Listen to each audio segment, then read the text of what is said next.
আসসালামু আলাইকুম। আজকে আমরা পুকুরে মাছ ধরার কার্যক্রম শুরু করলাম আলহামদুলিল্লাহ। কিন্তু মাছ ধরার কার্যক্রম আসলে আমরা দুভাবে করে থাকি। বিশেষ করে আমরা ভোর রাতে মাছ ধরি, কিন্তু মূলত আজকে দিনের বেলায় মাছ ধরতেছি। কারণটা হচ্ছে যে আমাদের হাট বার এখানে আমরা লক্ষ্য করে দেখি যেদিন হাটে আমদানি রপ্তানির উপর নির্ভর করে বাজারটা মাছের, যার কারণে যেহেতু নিকটস্থ হাট আছে আমাদের, যার কারণে আমরা সকালবেলা আমরা জাল নামিয়েছি এবং 8টা-9টার পর আমাদের হাটটা লাগবে, যার কারণে আমাদের হাটের বাজারটাই মূলত 9টার পরে লাগবে। যার কারণে আমরা সকালে বাহির হয়েছি, জাল নিয়ে নামাইছি পুকুরে। আর যদি আমরা আড়তে দিতে যাই, সেই ক্ষেত্রে আমরা খুব ভোরবেলা আমাদেরকে নামাতে হয় এবং সেটা আমাদের ফজরের আজানের আগে আমাদেরকে পৌঁছাতে হয় মাছ। তো এই জিনিসটা আপনাকে লক্ষ্য রাখতে হবে যে আপনার বাজারজাত প্রক্রিয়া, যেটা বিপণন ব্যবস্থাপনা, উৎপাদন তো সবাই করতে পারে, কিন্তু আসলে বিপণনটা খুব কঠিন একটা জায়গা।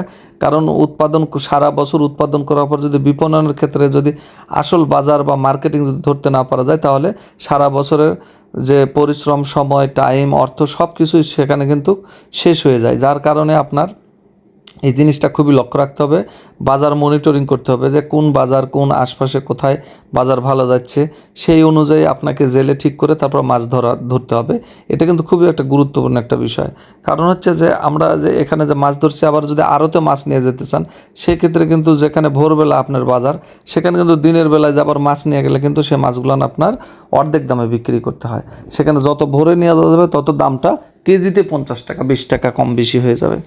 আবার যেখানে আমাদের স্থানীয় বাজার, যেখানে দেখা যাচ্ছে যে আমাদের দিনের বেলায় যেখানে বাজারটা লাগে হাটে, এটাও আপনাকে লক্ষ্য রাখতে হবে যে বাজার আমদানি কেমন। যদি দেখা যায় যে আমদানিটা একটু কম আছে, সেই ক্ষেত্রে আগে জেলেদেরকে বলে রাখলে পরা দ্রুত গতিতে জাল নামিয়ে সেখান থেকে মাছ ধরে আপনার বাজারজাত করা সম্ভব। এতে করে আমরা আর্থিকভাবে লাভবান হই। যেখানে দেখা যাচ্ছে বাজারে চাহিদা 1 টন, সেখানে দেখা যাচ্ছে 2 টনের আমদানি হয়ে গেলে সেই বাজারটা অর্ধেকে নেমে আসে, যার কারণে সেখানে আমাদেরকে লোকসান গুনতে হয়। এই জিনিসটা খুবই লক্ষণীয় বিষয় এবং আমদানি এবং রপ্তানির উপর নির্ভর করে বাজারজাত, যেহেতু এটা একটা কাঁচামাল পণ্য, তাই এই বিষয়টা খুবই লক্ষ্য রাখতে হয় আমরা যারা খামারি আছি।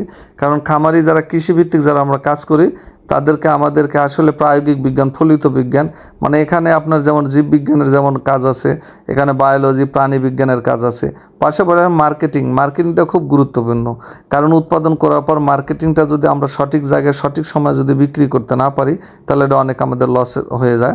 আমরা এখন আলহামদুলিল্লাহ আমাদের এই পুকুরে বাংলা মাছ চাষ করা আছে, মনোসেক্স তেলাপিয়ার সঙ্গে আমাদের আরও কাতলা, রুই, মিরকে এবং সিলভার কাপ, সব মিশ্র চাষ যাকে বলা হয়, এই মিশ্র চাষ দেওয়া আছে।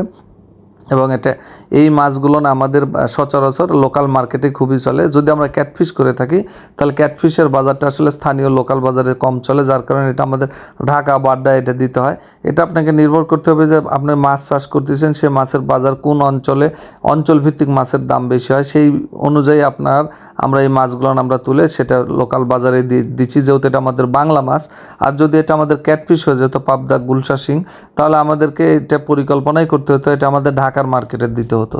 যার কারণে এই বিষয়গুলো নিয়ে আমাদেরকে খুবই গুরুত্ব সহকারে দেখতে হয়, কারণ এগুলো হলো অভিজ্ঞতার বিষয়। আপনি হঠাৎ করে নতুন করে যারা মাছ চাষ শুরু করতে যান, তারা বাজার বিপণন ব্যবস্থাপনা না জানার কারণে তাদের অনেক ক্ষতির কারণ হয়ে যায়। এটা খুবই গুরুত্বপূর্ণ। এবং জেলে তো বাটপার, যারা জেলের কাজ করে তারা সব সময়ের জন্য চুরি করে, এই জিনিসটা খুবই লক্ষ্য করতে হবে। তারা ভাষা